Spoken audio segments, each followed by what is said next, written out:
امروز رفتیم سراغ یکی از پرابهت‌ترین اسمای ایرانی، کوروش. کوروش فقط یه اسم نیست، یه افسانه زنده است، نماد رهبری، عدالت و تمدن. اسم کوروش رو همه با یه نفر میشناسن، کوروش بزرگ، بنیانگذار امپراتوری هخامنشی و یکی از اولین رهبران تاریخ که حقوق بشر رو به رسمیت شناخت.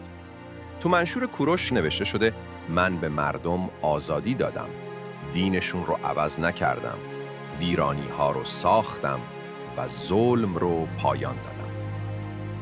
اما خود اسم کوروش یعنی چی؟ ریشش از زبونهای باستانی ایرانیه، احتمالاً از پارسی باستان یا ایلامی. در منابع مختلف معانی مثل آفتابگونه، پادشاه خیرخواه یا حتی پسر خورشید براش ذکر شده.